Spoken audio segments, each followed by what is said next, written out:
आप सुन रहे हैं विविध भारती। उजाले उनकी यादों की।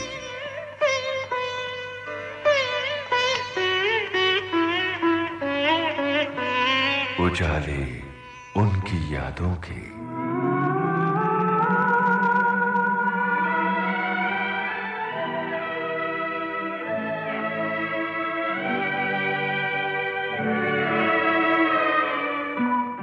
उजाले उनकी यादों के इस कार्यक्रम में आज अपनी यादों के उजाले बिखेर रहे हैं निर्देशक, गायक और अभिनेता कीर्ति कुमार।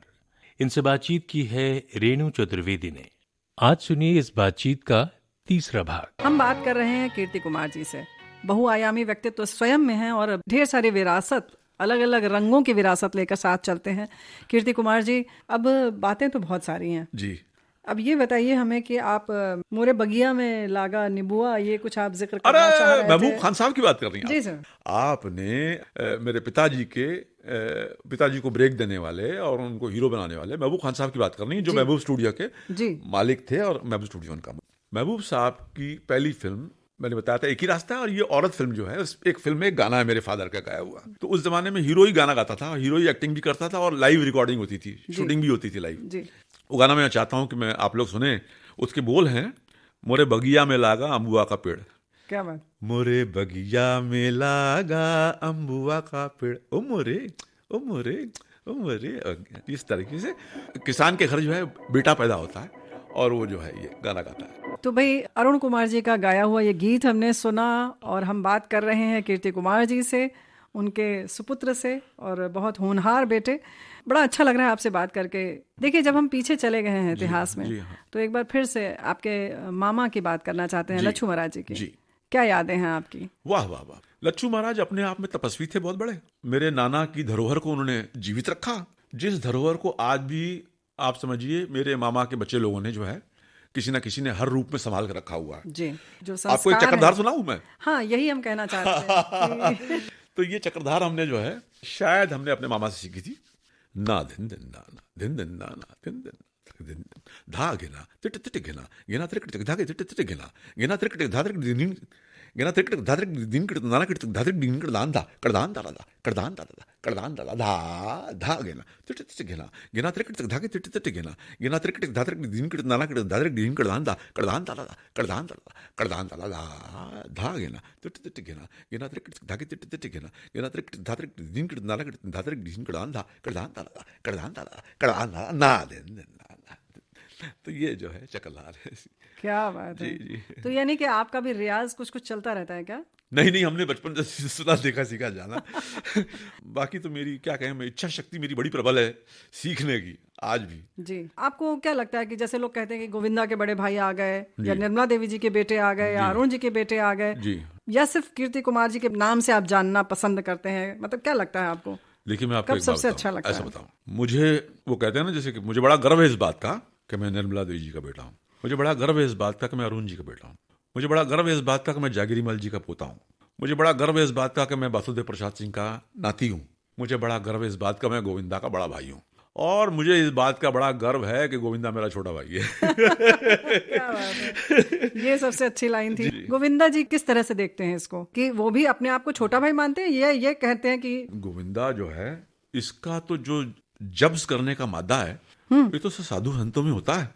इतना जब्स करता है सर। एक बार इसने इंतहा कर दी, इसको इतना भला बुरा कहा, इसको सुनता गया सुनता गया सुनता गया सुनता गया सुनता गया सुनता, जिसको पानी कम चाय बोल देते, शायद मैंने ही किया था। इतना सुना दिया उसको, उसने एक शब्द नहीं बोला मेरे सामने, सुनता गया सर, कुछ नहीं बोला।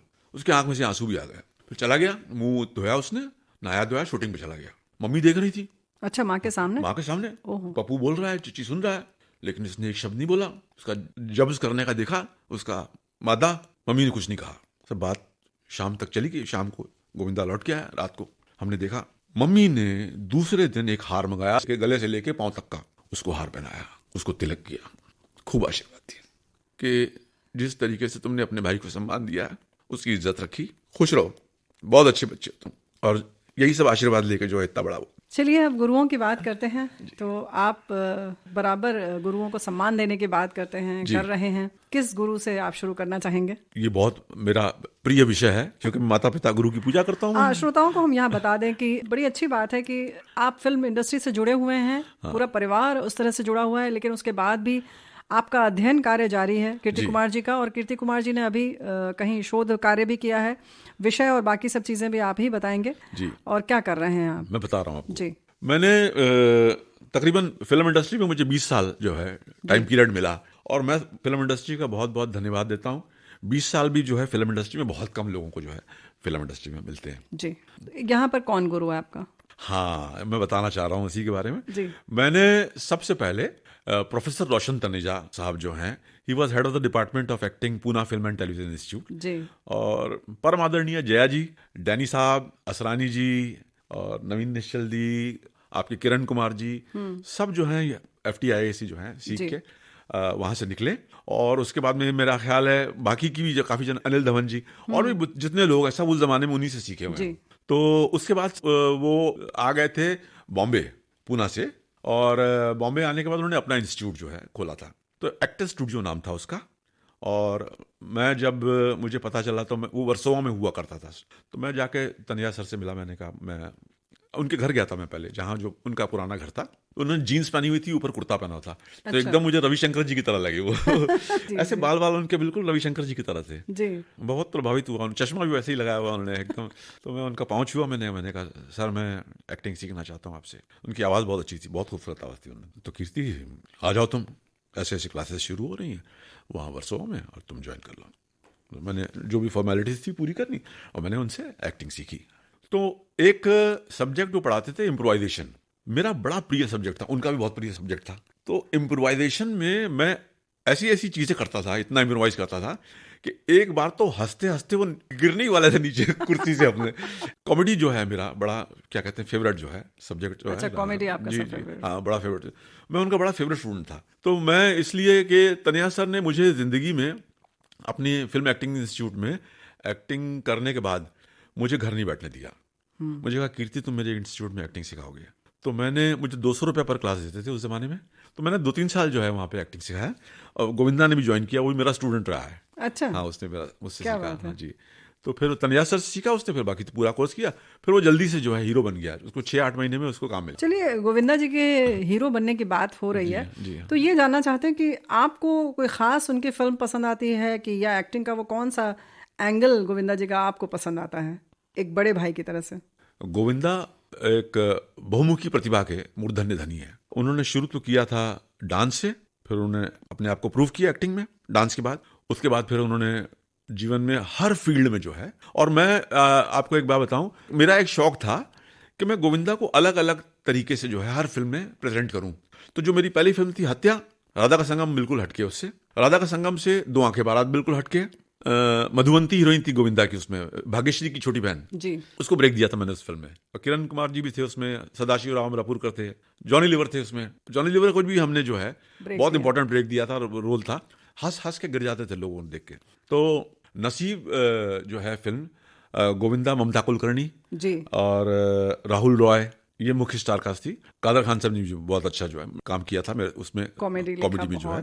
हाँ, और उनका भी जो है इम्प्रोवाइज करने का तरीका बहुत अच्छा था। तो हम लोगों ने बहुत एंजॉय किया कादर खान साहब जी का। फिर मैं उनसे इतना प्रभावित हो गया था, बाद में मैंने उनसे अपनी आंटी नंबर 1 भी लिखवाई, डायलॉग उनसे कादर खान जी से लिखवाए थे। तो ये जो है नसीब, इसके डायलॉग लिखे हुए आदेश के अर्जुन, और क्या डायलॉग नसीब के लिखे, आदेश जी बड़ा लाजवाब। और मुझे इस बात की बहुत खुशी है कि सूर्यवंशम उन्होंने लिखी, और सूर्यवंशम मैं फिल्म देख के इतना धाएं धाएं रोया हूं मैं। ओ हो, क्या फिल्म बनी है सूर्यवंशम, और आदेश जी ने क्या लिखी है, बहुत अच्छा, बहुत अच्छी लिखी। हम गुरुओं की बात कर रहे हैं आपके फिर से। जी जी जी जी, आपने बताया तनेजा जी, फिर उसके बाद अलग अलग जगहों पर अब आपका अध्ययन कार्य जो हुआ तब। हाँ, ये क्या है, फिल्म इंडस्ट्री में हमको 20 साल मिले, 20 साल बाद हम निवृत्त हो गए जी। फिर निवृत्त होने के बाद फिर हमने कहा 20 साल काम किया, चलो अब कीर्ति कुमार आराम करो थोड़ा सा। तो हमने अपना खाया पिया, घूमे फिरे थोड़ा सा। अच्छा, हमारा एक शौक बचपन में रहा है घूमने फिरने का। तो जब तक हमने 20 साल फिल्में बनाई, तब तक हम जो है 51 शक्तिपीठ, 12 ज्योतिर्लिंग और 4 धाम हमने गाड़ी लेके अनेकों बार किए। अच्छा। हाँ, तो ये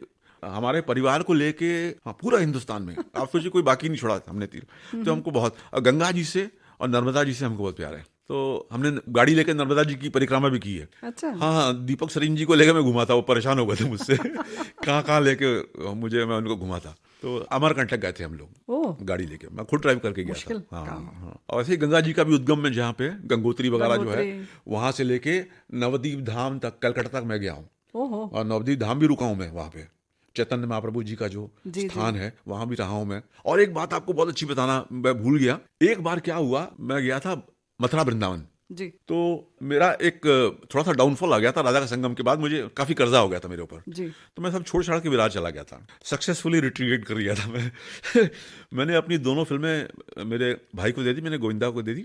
मैंने कहा भैया ये फिल्में ले लो, ये कर्जा वर्जा चुका दो, ये फिल्में अपने पास रख लेना, तो जब तुम्हारे पैसे रिकवर हो जाएंगे इसको बेच बेच के, तो लौट जब तुम्हारे आएंगे तो फिर मुझे जो है हो सके तो लौटा देना क्योंकि मेरे पास और कुछ है नहीं। तो उसने अब सारी पेमेंट कर दी थी मेरी, जो भी है, मतलब कर्जा वर्जा था मेरा चुका उचा के। फिर उसने फिर वो फिल्म रखी नहीं अपने पास, उसने फिर बाद में उसने मुझे दे दी वो फिल्म।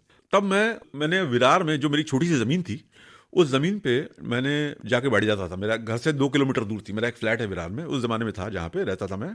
जब जाके विरार रुकता था कभी कभी, तो विरार रुकते वहाँ घर जाता था 2 किलोमीटर। तो वहाँ एक पेड़ था छोटा सा, और कुछ नहीं था ज़मीन में, और जीवदानी माता के पहाड़ के नीचे ज़मीन है वो। वहाँ जाके बैठ जाता था मैं, तो बैठ के सोचा करता था क्या करूँ। तो एक दिन में एक कल्याण का एक मैगजीन छोटा सा हुआ करता था, मैं शुरू से पढ़ता हूँ, छोटी उम्र से। कल्याण जी, एक जी। मैगजीन आता था, गीता प्रेस गोरखपुर प्रेस का। की। तो उसमें लिखा था प्रभु रामचंद्र जी के जो पूर्वज थे, जब कष्ट में आए थे तो उन्होंने जो है गौ सेवा की थी। तो हमने अपनी वाइफ के पास गया, मैंने कहा भैया पैसे तो है नहीं, एक चूड़ी दो अपनी। दे दी उसने चूड़ी, तो कुछ 3,500 4,000 5 हज़ार रुपये की चूड़ी थी, वो जो भी भाव था हमने बेच दिया। 5,000 रुपये मिला होगा, हम तो 3,500 की एक गऊ ले आए और लाके उस पेड़ के नीचे बांध दिया, उसकी गौ सेवा की हमने। तो गौ सेवा की, उसके बाद आप समझिए एक गऊ से 7 गौवें हो गई, 7 गौवें हो गई। और आप सोच नहीं सकती इतना बुरा वक्त था मेरे पास पैसे नहीं थे। और गाय का दूध बेच के जो 100 रुपये आते थे, 100-150 रुपये, उसी में हम लोग खाते पीते थे। हम लोग जिए हैं 1 साल विरार में। लेकिन गौ सेवा का जो आपको पुण्य मिला, यूं कहें कि उसका प्रताप था, और जो आपको आत्मिक शांति मिली होगी, उसने बहुत कुछ दिया। हाँ, तो मैं उसकी आपको वही बात बता रहा हूँ मैं जी। तो मैं उसके बाद जब 7 गौवें हो गई और मुझे जो है मतलब फिर से मैं जो है रिज्यूनेट कर गया, मुझे फिर से नया जीवन मिल गया। तो मैंने कहा ये कैसे संभालूंगा इतनी गौवें। एक मेरा सांड था, जो बैल होता, जो बछड़ा गाय का, वो बड़ा तगड़ा लंबा चौड़ा सा हो गया था। और एक दिन हुआ क्या कि एक तो गौवें पकड़ के लोग बंद कर देते थे वहाँ पे, जो सड़क पे घूमती है वगैरह, तो गौवें घूमती थी, जली जाती थी सड़कों पे भी। जी। तो वो जो सांड था वो सड़क के बीच में बैठा हुआ था, तो ट्रैफिक सारा साइड से जा रहा था। मैं वहाँ से गाड़ी ले गुजर रहा था, मैंने देखा नंदू बैठा हुआ, तो मैंने गाड़ी साइड में लगाई, मैंने कहा नंदू। तो उसने ऐसे पलट के देखा जैसे बच्चा अपने बाप को देखता है तो उठ के खड़ा हो गया और लगा मेरे पीछे पीछे चलने। वो ऐसी भगदड़ हो गई थोड़ी सी, तो मैं तो घबरा गया। मैंने कहा ये कुछ एक्सीडेंट ना हो जाए, कोई प्रॉब्लम ना हो जाए। तो मैंने उसको थोड़ा सा कंट्रोल करके प्यार कर लिया, उसको फिर रोक दिया, तो सब रुक गए। फिर मैंने फ़ोन किया, मैंने कहा भैया इसको आके नंदू को ले जाओ यहाँ से, और इसको संभालना मुश्किल हो गया, अभी बहुत बड़ा हो गया ये। तो फिर मैंने वो 7 गौवें जो हैं और वो नंदू को ले जाके गोवर्धन में, जो है मथुरा वृंदावन में गोवर्धन में गौदान कर दिया। सब गरीब ब्राह्मणों को जो है सब गौवें दान कर दी, और उसको ठप्पा लगा के हाथ का गोवर्धन पर्वत पे छोड़ दिया। तो वहां पे जब रमण रेती में जो है मैं गया था और मैं लौट रहा था, और उसके बाद मैंने अपने गुरुजी को पढ़ा मैंने, तो उसमें लिखा था उन्होंने कि गुरुजी भी जो है ऐसे ही मथुरा वृंदावन गए थे, और वो भी जो है रमण रेती पे जाके लौटे थे भारतीय वाङ्मय में श्री राधा लिखने से पहले। तो मुझे इतना आनंद हुआ, इतना हर्ष हुआ। मैंने कहा ये ईश्वर की, मेरे गुरु की कृपा है। फिर हम बात करते हैं कि आपने वेद पढ़ा जी। क्यों, अचानक से क्या? हाँ, ये इससे पहले ऐसा हुआ कि हम जब 60 साल के पूरे हुए, तो हमको ये हुआ कि हमने ऐसे 10 साल खराब कर लिया अपने जीवन का। हम मोटे हुए थे, हम सोते रहते थे, लेकिन हम जब 60 साल की उम्र हमारी हुई, तो सबसे पहले हमने एक जगह पढ़ा कि एक आप कर्मकांड साइंस एक सब्जेक्ट है, जिसमें आप अगर पीएचडी करना चाहते हैं तो कई सब्जेक्ट थे उसमें, तो आप पीएचडी कर सकते हो। तो हमारा तो इंग्लिश लिटरेचर सब्जेक्ट था, जब हम कॉलेज पढ़ते थे। तो हम बीमार हो गए थे, हमने जॉन्डिस हो गया था, एटी मिली थी, हम फेल हो गए थे। तो हमारी पढ़ाई फिर बाद में छूट गई थी, तो हम फिर उसके बाद हमने पढ़ाई पकड़ी नहीं थी। तो हमने 60 साल की उम्र में फिर से पढ़ना शुरू किया। तो हमने ज्योतिष विद्यापीठ है, ज्योतिष विश्वविद्यापीठ, ये ओमकारेश्वर में है, और वहाँ से जो है हमने ये कर्मकांड साइंस में पीएचडी किया। क्या बात। हाँ, तो कर्मकांड साइंस में पीएचडी किया, और वहाँ पे मतलब जो मेरी थीसिस थी, बड़ी इंटरेस्टिंग थीसिस है, मैंने जो लिखी थी, उसका टाइटल था कर्मकांड से कर्मश्रेष्ठ। कर्म कांड से कर्म श्रेष्ठ। जी। तो मैंने कर्मकांड की और भगवत गीता की तुलना की है, और मैंने कहा कि कर्मण्येवाधिकारस्ते मा फलेषु कदाचन, के ऊपर कुछ भी नहीं है संसार में, है ना। तो हालांकि भगवत गीता के मुझे कई श्लोक जो हैं इतना मुझे पसंद हैं। एक उनका श्लोक है जो सारा के सारा क्या कहते हैं संसार का ज्ञान दे देता है। जैसे चातुर्वर्ण मया सृष्टम गुण कर्म विभागशः, कि मैंने गुण और कर्मों की स्थापना जो है वर्णों की, ये गुण और कर्मों से की है वर्णों की स्थापना। तो गलती से लोग जो है इसको जाति की स्थापना जो है समझ लेते हैं, हाँ जोड़ लेते हैं, लेकिन ये गुण और कर्म है जो वर्ण देते हैं, जो वर्ण। श्लोक एक बार फिर से पढ़ें। चातुर्वर्ण मया सृष्टम गुण कर्म विभागशः, चौथे अध्याय का श्लोक है ये भगवत गीता का। तो जो भी होता है आदमी के गुण होते हैं, कर्म होते हैं, और उसी के हिसाब से उसको वर्ण दिया जाता था। जब गुरु जो है समावर्तन संस्कार में बच्चों को जो है समावर्तन के वक्त जो है मतलब आशीर्वाद देके तुम क्या कहता, तुम्हारा ये वर्ण है, तुमको ये काम करना है। जी, यानी कि जब शिक्षा पूरी होती शिक्षा थी पूरी तो होती निर्धारित करते थे गुरु, जी हाँ, निर्धारित करते थे गुरु को, तुम्हारा ये वर्ण है, तुमको ये काम करना है, उसके गुण देख के, उसका कर्म ध्यान देख के। जी। और दूसरा श्लोक है, नहीं ज्ञानेन सदृशम पवित्रम ये विद्यते। इस श्लोक ने मेरा जीवन बदल दिया कि ज्ञान के समान पवित्र करने वाली संसार में दूसरी कोई वस्तु नहीं है। तीसरा एक श्लोक है, नहीं कल्याण कश्चित् दुर्गतिम तात गच्छति। कल्याणकारी काम करने वाला कोई भी मनुष्य दुर्गति को नहीं जाता। तो भगवत गीता के बारे में जितना मैं कहूँगा मैं। बेगम अख्तर जी के बारे में कुछ जरूर आपको बहुत पसंद होगी, उनकी गायकी। बेगम अख्तर जी तो सबसे जरूर। बेगम अख्तर जी जो है सबसे पहले गजल और ठुमरी जो है उसको पॉपुलर बेगम अख्तर जी ने किया जी। हम उनकी गजलें सुन के जो है बड़े हुए हैं। दीवाना बनाना है तो दीवाना बना दे, हाँ हाँ, वरना कहीं तकदीर तमाशा न बना दे। ऐ देखने वालों मुझे हंस हंस के ना देखो, तुमको भी मोहब्बत कहीं, हाँ तुमको भी मोहब्बत कहीं मुझे साना बना दे। क्या गाया हुआ उनका, क्या बात है, वाह वाह वाह। और एक गजल और, हाँ है? एक गजल और उनकी। एक गजल उनकी है, बाप रे बाप, ऐ मोहब्बत तेरे अंजाम पे रोना है। ऐ मोहब्बत तेरे अंजाम पे रोना आया, ऐ मोहब्बत तेरे अंजाम पे रोना आया। यूं तो हर शाम उम्मीदों में गुजर जाती है, आज क्या बात है, आज क्या बात है जो शाम पे रोना आया। आए हाय, कितनी खूबसूरत जो है गजल उन्होंने गाई।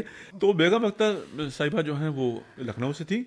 मैं उनसे बहुत इंस्पायर्ड हूँ उनकी लाइफ से, और उन्होंने मतलब बड़ा अद्भुत जीवन देखा, एक अपनी मिसाल जो है जिंदगी में बहुत कायम की। मैं थोड़ा सा उनको पढ़ भी रहा हूँ इन दिनों, बेगम अख्तर जी को। जी हाँ, मैं पढ़ रहा हूँ उनके बारे में। आप श्रीकांत ठाकरे जी के बारे में कुछ बताना चाह रहे जी हैं? जी जी जी बहुत अच्छा सवाल आपने कहा। अच्छा, मैं एक तो पहले ये बात बता दूं आपको, मेरे फादर जो हैं वो जनसंघी थे, और मैं पहला लड़का था, तो उन्होंने मुझे आरएसएस में भेज दिया। तो मैं 10 साल आरएसएस में था। नमस्ते सदावत्सले मातृभूमि त्वया हिंदू भूमि सुखम वर्धितो हम। श्रीकांत ठाकरे जी जो है, मेरे पिताजी जब उनका देहांत हुआ तो ठाकरे साहब आके उनको पर्सनली श्रद्धांजलि और आदर दे के गए। और जब मेरी माता जी गुजरी थी तो अमित जी आए थे, अमिताभ बच्चन जी। चलिए, महाराष्ट्र की बात चल रही है जी। तो निर्मला जी ने कोई मराठी उनकी जो गायकी है। जी जी, श्रीकांत ठाकरे जी जो हैं, राज ठाकरे जी के पिताजी, तो श्रीकांत ठाकरे जी ने मम्मी से मराठी की गजलें गवाई। अच्छा, वो भी मैं आपको सुना देता हूँ मैं। जरूर। मुझे बहुत पसंद है। मी एकटीच माझी असते कधी कधी गर्दीत, भोवतीच्या गर्दीत, भोवतीच्या नसते कधी कधी मी एकटीच माझी असते कधी कधी। तो ये गजल जो है क्या उन्होंने, बात है। दुःख सारे रे प्रिया झेली नहीं मी तुझा, प्रीतिगंध हवा। क्या मुश्किल कंपोजिशन है सोचिए, बहुत क्या श्रीकांत जी ने बनाई है। दुःख पण हे की तुला क्षणभरचा प्रिया, आनंद हवा। क्या कंपोजिशन, वाह बहुत वाह वाह। सुंदर। तो वो गजलें गाई थी, मैं मम्मी के पास जाता था, उनके पास, ठाकरे साहब के पास, श्रीकांत जी के पास। तो आपने कभी नहीं सोचा कि आप गायक बने? गायक तो मैं हुई बस बनना क्या था, व्यावसायिक लेकिन हमने तौर गाया पे। नहीं, उसको प्रोफेशन नहीं बनाया जी, अपना। व्यवसाय के तौर लेकिन अब जो है, अब तो मरता गाना करता, अब सब कुछ तैयार है जिसको गाना गवा ले डायरेक्शन करवा ला, नहीं, डायरेक्शन खुद की करवा ले। इच्छा आपकी कभी ऐसी हुई कि आप एक माँ की तरह गायक के तौर पर स्थापित हों? देखिए, मैं एक आपको बताऊं, जी। अभी मैं इस अवस्था में हूं कि मुझे ऐसा लगता है कुछ गाने मुझे गाने चाहिए और मैं गाऊंगा। अरे वाह, हाँ, क्या जरूर बात है। गाऊंगा, जरूर गाऊंगा। फिर भी एक मंचीय कलाकार के रूप में जी। आपको लगा कि कभी आपको वैसे स्थापित होना चाहिए था माँ की तरह? देखिए, मेरी मम्मी चाहती थी मैं गाऊं, मेरे डैडी चाहते थे मैं हीरो बनूं, मैं चाहता था मैं राज कपूर जी का था प्रोड्यूसर डायरेक्टर बनूं तो आपने तीनों काम कर लिया। तीनों कर लिया मैंने। क्या बात है। जी जी। और तन्या साहब चाहते थे मैं एक्टिंग सिखाऊं, तो मैंने 10 साल उनके इंस्टीट्यूट में एक्टिंग सिखाया। अब मेरी रिटायरमेंट के बाद तन्या साहब ने फिर मुझे बुला लिया, जी। फिर मुझे 10 साल काम दिया। फिर जो मैंने डायरेक्शन में सीखा था मुझसे वो सब्जेक्ट सिखलवाया, उसको कहते हैं मार्क्स, कौन से मार्क पे आके एक्टर कहाँ रुकता है, वो मैंने अच्छा, सिखाया उनको। जी हाँ, मार्किंग। जी हाँ, जी हाँ, जी मार्किंग। वाह। तो मैं सिखाता था उनके इंस्टीट्यूट में। अच्छा, एक मेरे मित्र थे भूपेंद्र जी, भूपेंद्र शर्मा जी, वो धीरेन्द्र ब्रह्मचारी जी के शिष्य थे, जी। उन्होंने योग सीखा था उनको। तो वो भी जो है तन्या सर के फेवरेट स्टूडेंट थे, और जब मैं इंस्टीट्यूट ज्वाइन किया सबसे पहले वो मुझे मिले थे। तो उनका बेटा है श्लोक शर्मा, जी। आजकल वो भी फिल्में बना रहा है, बहुत अच्छी फिल्म बनाता है। उन्होंने और मैंने जो है आखिर तक तन्या सर की सेवा की, उनके अंतिम दिनों तक जो है हम लोग उनके साथ रहे। एक चीज आपकी शायद याद दिलाना चाह रही हूँ, जानिसार अख्तर का गाना आप कह रहे थे ब्लैक क्या कैट का, बात है, ओहो। वो आप तो ये गाना जानिसार अख्तर जी का लिखा हुआ है और मेरा बड़ा फेवरेट गाना है। तो वो गाना मैं सुनाता हूँ मैं, जी। और उसके बोल हैं, मैं चाहता हूँ सब लोग सुने वो गाना। हाँ, मैं तुम्ही से पूछती हूँ मुझे तुमसे प्यार क्यों है, क्या बात। कभी तुम दगा ना दोगे मुझे एतबार क्यों है। इतने आपके शेड्स हैं, अभिनय, गायकी, फिल्म बनाना, एक्टिंग सिखाना, सबसे ज्यादा क्या पसंद है आपको? लियोनार्डो दा विंची एक बहुत बड़े पेंटर, जी, पेंटर। पेंटर के साथ साथ वो म्यूजिक, बहुत कुछ उनमें आर्ट था, वर्सेटाइल। वर्सटाइल हुआ करते थे। जी। मैं जब छोटा था तो वो मेरे आदर्श थे, और मैं चाहता था कि मैं हर विधा में जो है कुछ ना कुछ उनकी तरह करूं। तो जैसे मैं आपको एक बात बताऊं, बड़ी अजीब सी बात है जी। लेकिन हकीकत है, ये कोरोना पीरियड में मेरा बहुत बुरा हाल था, बाहर नहीं निकल पाते थे। स्वास्थ्य की दृष्टि से। स्वास्थ्य की दृष्टि से हर तरह से मुझे सब कुछ, आवक बंद हो गई थी कोरोना में, किसी की कोई आवक नहीं थी, और मैं तरस गया हर तरह से जो है, बहुत दुखी था मैं सोचता मैं क्या करूं, मैं क्या करूं, मैं क्या करूं। तो क्वीन एलिजाबेथ जी की एक लाइन मेरे पढ़ने में आई कहीं से, उसने मुझे बड़ी प्रेरणा दी। तो वो ये थी कि मुश्किलों में जो लोग साहस करते हैं प्रायः वे ही सफल होते हैं। मैंने कहा कीर्ति कुमार सुन लो इनकी बात, और मैंने साहस किया जीवन में। मैंने कहा मैं फिर से काम करूंगा और हर विधा में काम करूंगा, हम प्यार किए जाएंगे, कोई रोक सके तो रोक ले। क्या बात है जी।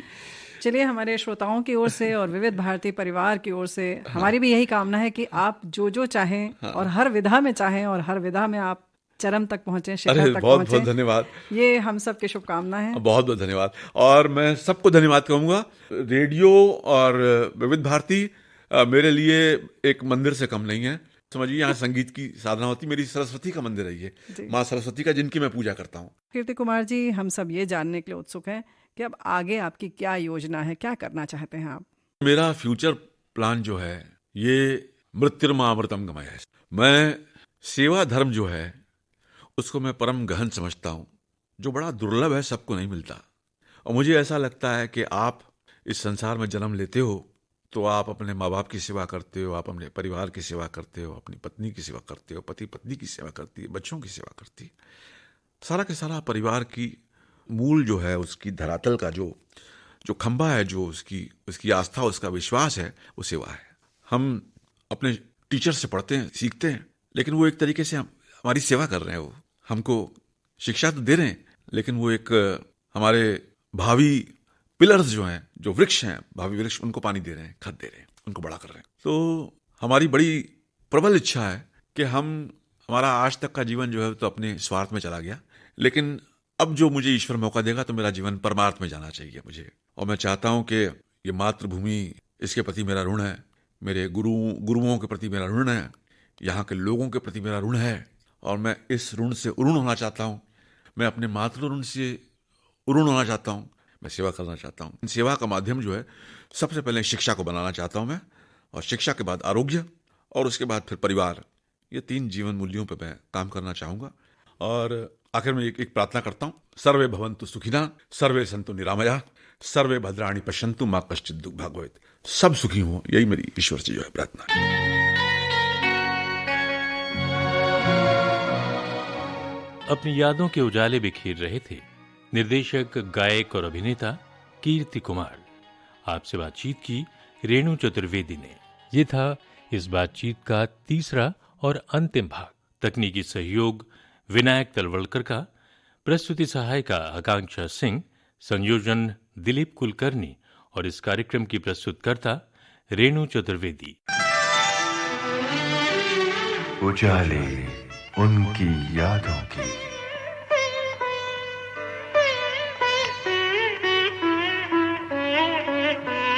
उजाले उनकी यादों के।